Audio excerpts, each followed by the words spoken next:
You remember what the deal was this time when you came back? I know you wrestled a couple one-night stands and then...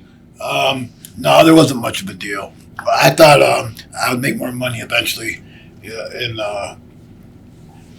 it just didn't happen. I was told I had no friends in the booking meetings, and so if you don't have any friends in the booking meetings or somebody you kiss up to who's in the booking meetings, so they can kiss ass for you. You need someone like that. I didn't have anybody like that. The only one I was really friends with was Paul Heyman, and he wasn't in the booking meetings no more.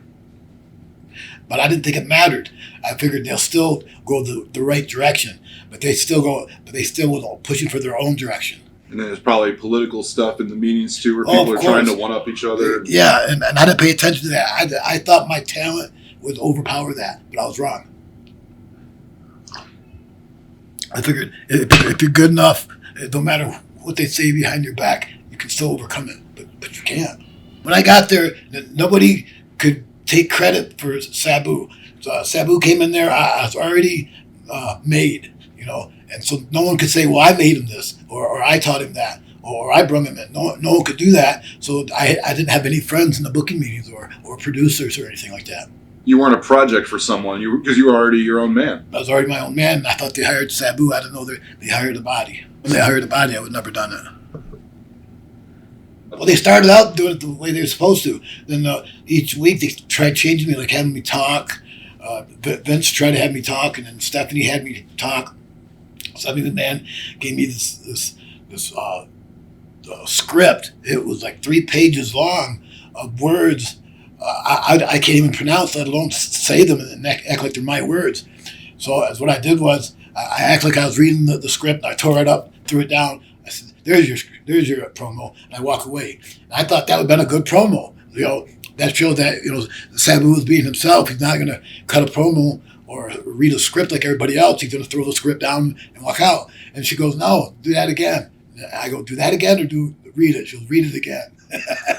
I go, I can't. I said, there's no way I can memorize it, let alone barely read it.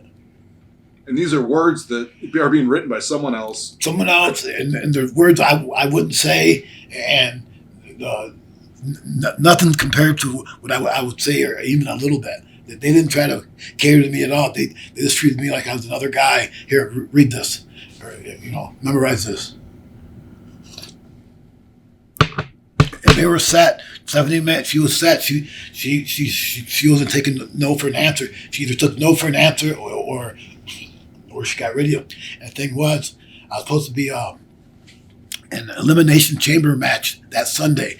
They had me do an angle where I hurt my arm, and they took me out of it, but still put me on the box cover, the DVD cover. They still had me on the cover of it. And I had a guy the other day say, "Hey, remember that time for WWE and you no-showed? What happened?" You remember that? He goes, "Yeah." He goes, "Because I bought the DVD and you're on the cover, but you're not nowhere in it." Oh, man. Because I wouldn't cut that promo. Stephanie McMahon took me out of it. So when did they shoot that angle where you were injured? A week before the pay-per-view. I Really? thought it was just going to show me with my shoulder an angle I thought it was an angle for the pay-per-view. I know it was an angle to take me out. I let them take me out. I didn't know it. She took me out of it. She didn't give a shit. What was the reasoning? Do you think it had to do with the script? Because of the script. I thought they'd say, "Come on, let's think of another way to get you over. All right, how about this? Or how about not read this? And if you don't read it, get out."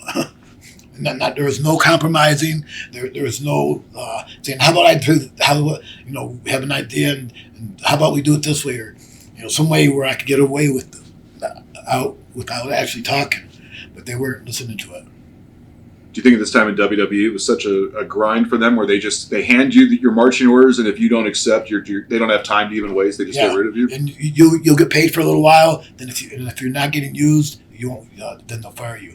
But there's guys there are getting paid, but they don't use them. But they're there on duty in case they need them, which they never use. But they're always there.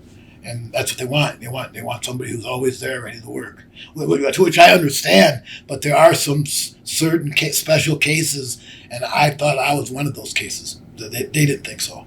I go, why can't I? I said, I need a manager to talk for me. They go, that's Umaga's gimmick. I go, Umaga, I've been doing that gimmick before Umaga was even born, and you're saying I can't do that? Why can't we both have that type of gimmick? I understand we both shouldn't have it. They should have ictionate him and had me do it. What was your relationship with Umaga? I know you guys had some. It was cool, but one day he told on me and for something to the office, and I didn't like him after that. He stooged on you for something? Yeah, he stooged on me.